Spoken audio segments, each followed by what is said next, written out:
Magandang araw muli sa inyong lahat mga kauragon. Kumusta kayo? Ah, Kumusta kayong lahat? Ngayon lang tayo nakapag-upload na naman ng video dahil medyo busy tayo sa ating trabaho. Marami kasi akong ginagawa rin kaya di rin ako nakapag-upload ng video. Ngayong araw na to, ngayon ko pa lang ibabahagi sa inyo ang aming ginagawa dito. Ayan, kung napansin nyo sa likod ko, yan yung ginagawa namin. Diyan ako nagtatrabaho. Ayan. Malaki yung ginagawa namin. Ayan. Yun.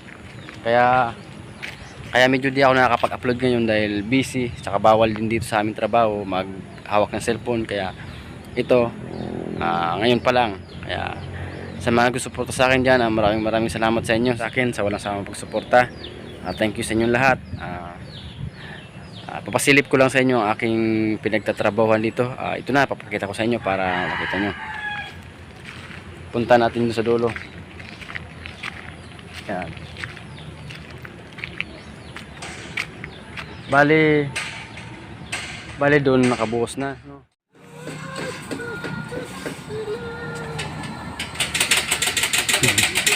Ha?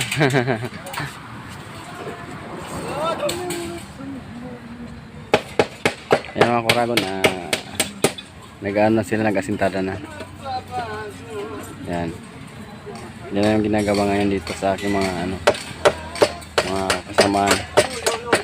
Bali hindi lang yan yung ginagawa dito. Kasi meron din doon. Dito pa sa kabila mayroon pa diyan. Ayun. May naglalagay doon ng mga bakal kasi nagbuhos kahapon ng mga poste sa liga. Yan. Kaya dito nag-asintada na. Asintada na sila. I-prepare na nila yung mga yung apakan nila ng asintada. Yan, para safe. Bago kayo gumawa, kailangan nakalagay yung mga scaffolding. Ginagamit dito ay mga tubo. Yan, para maayos yung pagkagawa. Para tayo dito sa kasi dito yung banda yung ginagawa namin. Nakaano kami dito,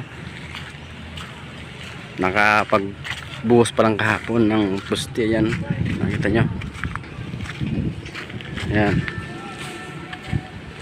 ito yung mga binuhusan kahapon. Yan, ito yung kasi nahulugan na to, ngayon nabuhusan na. Ito yung tinatawag na tie rod. Ito po yung ating tie rod na tinatawag.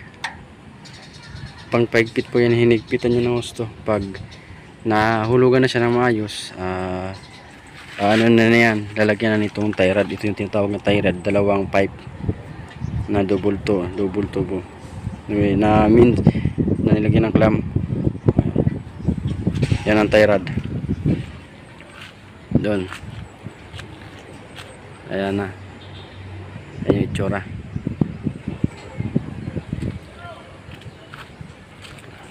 Ito yung gagamitin nating hollow blocks. Yan, size nito ay 5. Yan yung hollow blocks na gagamitin.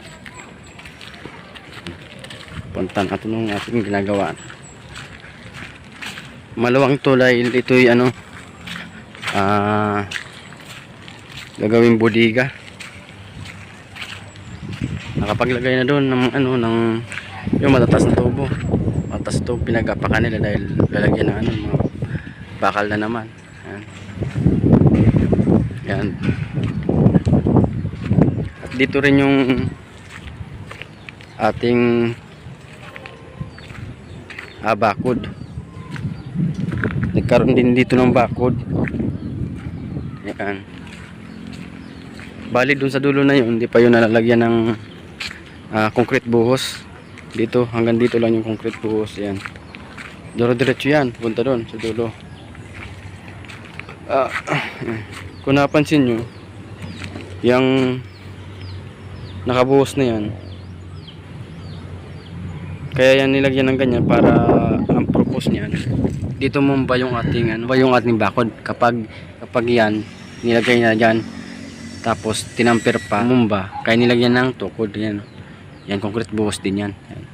Tsaka nagkaroon din siya ng D4 PVC para sa daanan ng tubig, para yung tubig di na stuck dito sa loob, lumalabas dito sa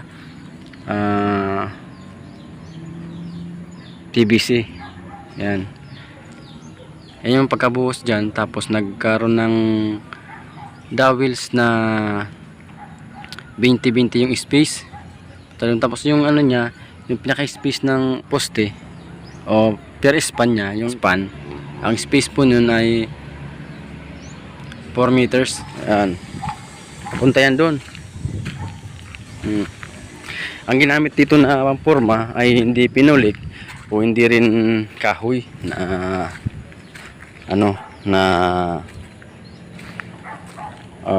ginawang forma. Ang ginamit ditong pamporma ay ang C-Parling. Kaya napansin nyo yung C-Parling yung ginamit. Ayan. Ayan. Kaya yung ginawa dahil yung C-Parling kasi pagkatapos yung buhusan, may propose pa po niya, hindi pa po yan masisira kasi pwede pa po yung weldingin, pwede pa pong welding ulit, may dudugtong, magagamit ulit pagkatapos dito sa buhusan. Kaya yun ang ginawa kaysa bumili pa ng pinulik. Pag nasira yung pinulik, di na maayos yun. Ito mga Kurago, na nabakbak na natin yung ating binuhusan. Ayan, pakita ko sa inyo yung binakbak namin na binuhusan. Yan, ito na yung binuhusan. Malaking post ito dahil ginamit namin dito na bakal sa 25mm. Yan, 25mm yung ginamit. Tapos yung ating pamporma ito, bakal din yan. Yan, bakal din yung ating pinagporma. Ang laki ng ating ginawang poste ay 60 by 50 yung laki nya. Ayan, ayun mga Kuragon, yung ating ginawa. Kaya di tayo nakakapag-upload ng video dahil busy tayo, busy sa trabaho. Nakapokus muna ako dito sa trabaho namin. Kaya pasensya na kayo sa mga nagsusubaybay sa akin kung di ako nakapag-upload agad ng video dahil dito nga, napakita ko sa inyo busy rin ako. Pag abang-abang nyo lang kayo pag magbibigay ako sa inyo ng tips sa mga tungkol sa gawaing construction. Ayan yung aming ginagawa ngayon. Napakaluwang ito. Ayan. Ito yung mga dito nakapagporma na. Ayun, pinuporma na namin agad. Ayan, nagpuporma na naman para next Sunday na naman o magbubuhos na naman yan. Kaya pinuporma na naman. Ayan. Ayan, ito yung itsura ng aming ginagawa. Yan. Tsaka andito pala tayo sa sa Albay. Yan. Shout out sa mga taga Albay. Malapit tayo dito sa Bulkan Mayon. Medyo kasi madilim yung panahon ngayon dahil umulan, di makita yung bulkan. Pero yung bulkan ayun. Yung maulap na yun, yung makunop na yun, yun ang bulkan. Malapit lang dito kaso di makita dahil umulan, kaya nakita nyo mga puti. Kaya ayan mga Kuragon, sa mga di pa nakapag-subscribe dyan, subscribe na kayo sa aking YouTube channel para lagi kayong update sa aking mga na-upload na video o tutorial dahil nagbibigay ako ng mga tips tungkol sa construction para matuturin kayo, para pares tayo mga Kuragon matuto. Kaya subscribe na kayo. Yan, ganyan na lang ang aking video. Maraming salamat sa inyo at sa mga nagsusuporta sa akin. Maraming salamat. Thank you. God bless.